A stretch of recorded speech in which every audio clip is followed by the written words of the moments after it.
tema que eu vou falar para vocês é sobre o alerta fitossanitário e ações externas. Aqui entende-se por ações externas, obviamente, as ações fora da propriedade.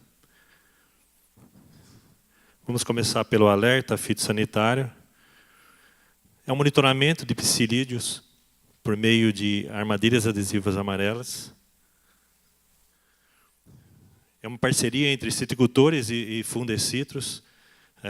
Está hospedado no site do Fundecitros. Qualquer produtor pode participar, é gratuito. E todo citricultor deve inspecionar a sua propriedade e, se puder participar do alerta, melhor ainda, porque contribui conosco com as informações de psilídeo.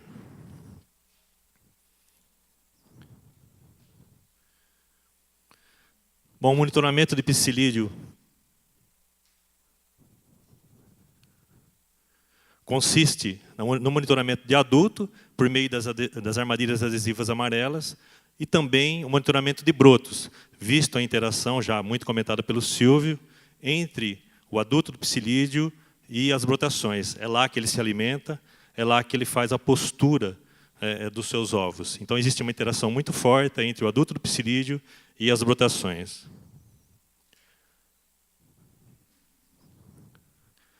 Estou meio... Bom, o sistema do alerta fitossanitário disponibiliza mapas ao citricultor a cada 15 dias, que permite a ele identificar quais são os pontos principais de captura do psilídeo na sua região. Por meio de um gradiente de cores, ele identifica quais são os principais pontos de captura. O sistema também disponibiliza a cada 15 dias gráficos permitindo identificar a flutuação populacional do psilídeo numa região ou na propriedade, assim como a flutuação de brotos, as brotações naquela região ou mesmo na propriedade. Quais são os principais objetivos do alerta fitossanitário? Primeiro, avaliar a população do psilídeo migrante, o psilídeo que se desloca das áreas de mau manejo para as áreas de bom manejo.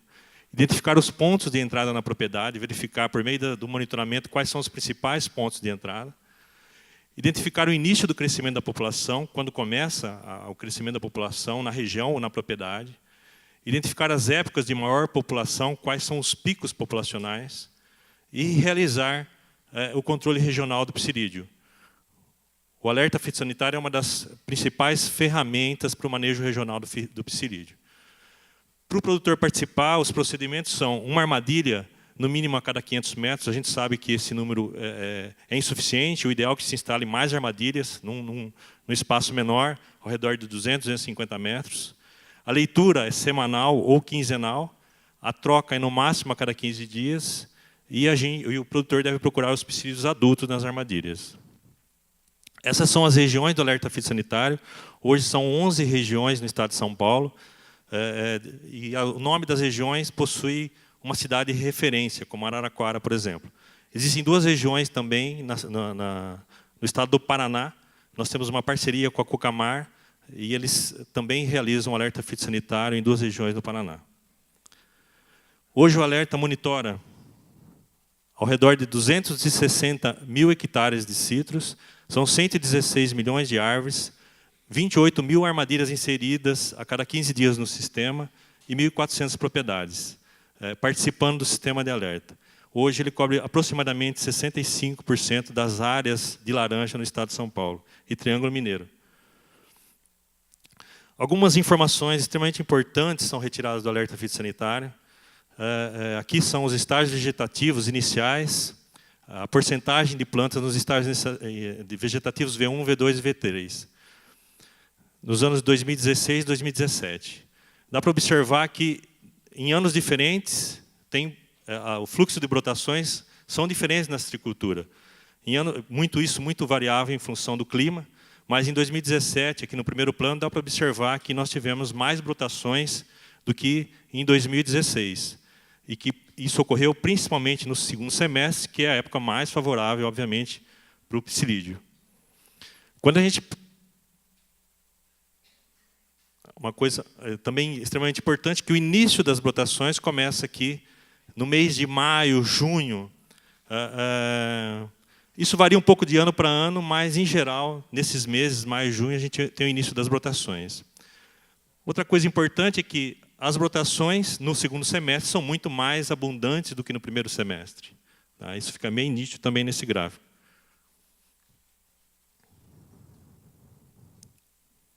Uma outra coisa importante, indo para o psilídeo, ele se comporta mais ou menos parecido com as brotações. Então, a gente observa em 2 anos diferentes também, iguais os da brotação de 2016 e 2017, que também no segundo semestre nós temos muito mais brotos do que no primeiro semestre, e que em anos diferentes a população do psilídeo também é diferente, muito em função das brotações. Tá? E que a população de psilídeo começa o seu pico, em geral, nos meses de junho, julho, tá? Dependendo do ano, aqui em agosto, por exemplo, aqui em 2016, em agosto. Então, muito em função do ciclo de brotações, ocorre também a flutuação populacional do psilídeo. E é muito nítido que a população no segundo semestre é muito maior do que no primeiro semestre. Isso vale para todos os anos.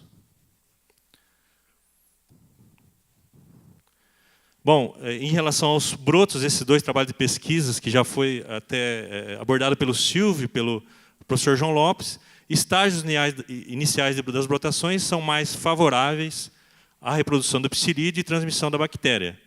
Tá? Voos de psilídeos assistidos pelo vento ocorrem principalmente entre agosto e outubro. Então, no segundo semestre é onde a gente tem mais brotações, mais condições favoráveis para a transmissão da bactéria e uma maior população de psilídeo. Então, me parece bem prudente a gente realizar controles diferentes em diferentes épocas do ano. Intensificar o controle do psilídeo muito mais no segundo semestre.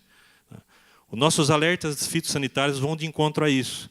Nos momentos que nós temos tendência de crescimento da população de psilídeo, assim como uma tendência de ter bastante brotação nas propriedades, a gente dispara o alerta fitossanitário. Então, um controle diferenciado em épocas do ano, me parece bastante prudente para você ser mais assertivo no controle do inseto. Falar um pouquinho sobre as ações externas. Bom, ainda as armadilhas do alerta fitossanitário, elas estão divididas nas propriedades em diferentes tipos de manejo. Manejo A e B são os manejos onde há o controle do psilídeo. Manejo A ao controle do psilídeo, e manejo B manejo A ao controle de psilídeo e erradicação de plantas, e manejo B é o controle do psilídeo, mas não tem mais a erradicação das plantas. E aí as propriedades sem manejo, manejo C e D, ou ausência de manejo, ou baixo manejo, que são as propriedades comerciais abandonadas ou com manejo muito ruim, ou as propriedades de quintais. Quando a gente observa a população de psilídeo ao longo do ano de 2017, dá para ver muito claramente que as propriedades de baixo manejo, que a gente chama aqui de C e D, capturam muito mais psilídeo do que as propriedades obviamente, onde tem um controle. Quando nós fazemos um gráfico em 2 colunas, dá para observar nitidamente isso, que a diferença de captura chega a ser de 40 vezes mais. Em alguns anos, muito mais do que isso. Em algumas regiões, até 100, 200 vezes mais captura de psilídeo. Então, parece muito claro de onde vêm os psilídeos, das áreas sem manejo, ao redor da propriedade, como já foi falado aqui por diversos palestrantes. E uma propriedade que realiza o monitoramento, aqui essa é uma propriedade que realiza um monitoramento e participa do alerta fitossanitário, dá para observar nitidamente de onde estão os principais pontos de captura e utilizar as armadilhas para as ações externas à sua propriedade. Tá? Tudo isso o sistema de alerta fitossanitário proporciona ao citricultor que participa.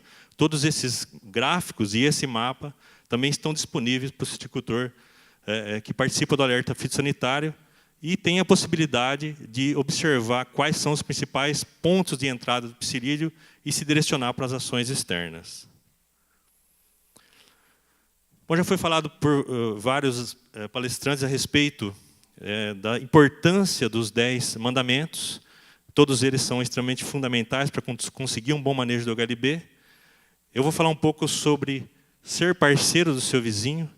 O Fundecisto tem falado muito no novo conceito de parceria entre citricultores, entre fundecitos e citricultores, em busca de melhorar cada vez mais esse controle externo ao redor das propriedades.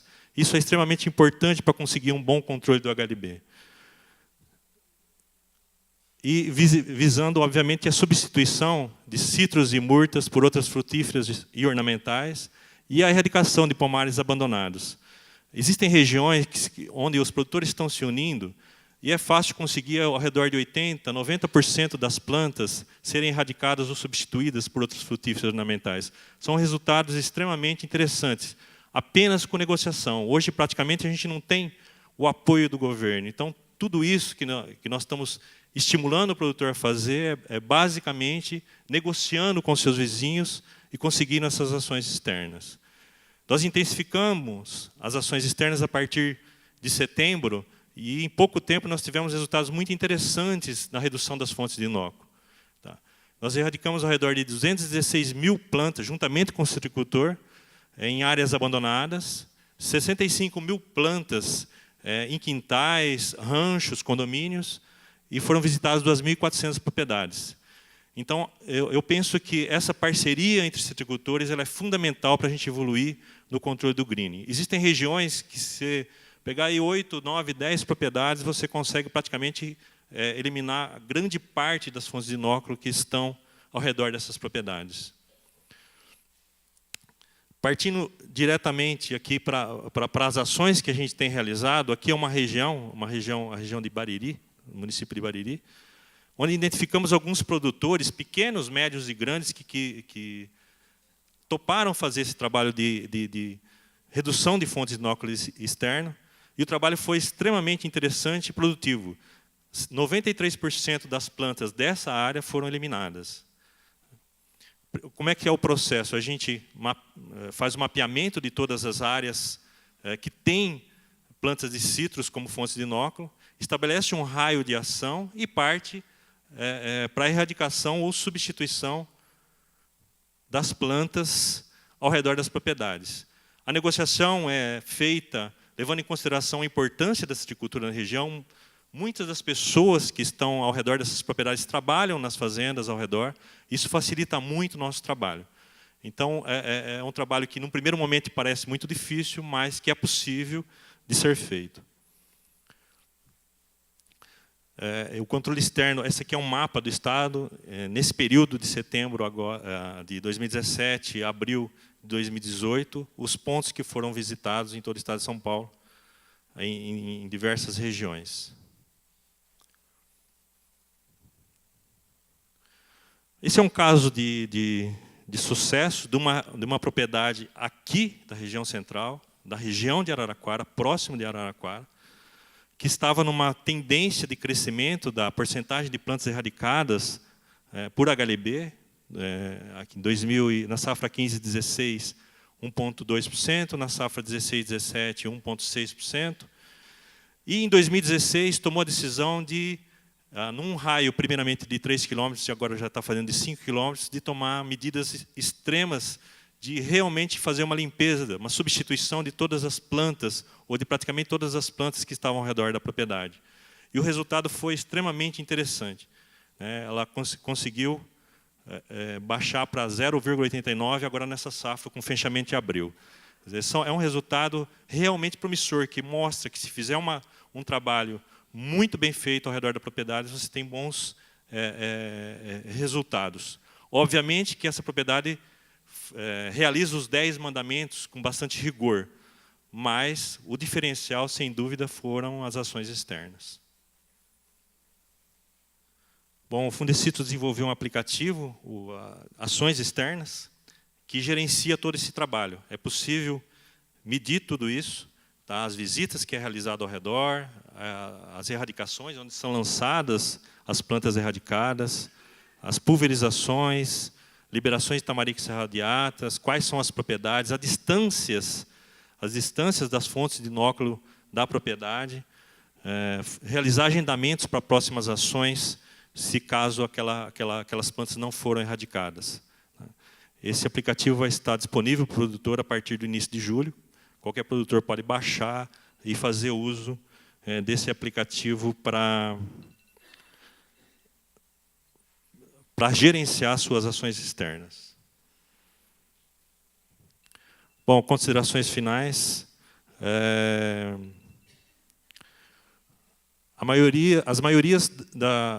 As maiores populações de psilídeo ocorrem principalmente no segundo semestre, a partir de julho a agosto, período que o controle de psilídeo deve ser intensificado. A maior quantidade de brotações em estágios iniciais mais favoráveis à reprodução do psilídeo e transmissão da bactéria ocorrem no mesmo período. As ações externas são fundamentais para reduzir as principais fontes de inóculo de psilídeo e HLB, que são pomares sem manejos e quintais com plantas de citros e murta. Gostaria de agradecer às empresas amigas do citricultor, que nos auxiliam no alerta fitossanitário já há 4 anos, nos apoiando, que são a Syngenta, Bayer, FMC e Koppert. Ok, muito obrigado.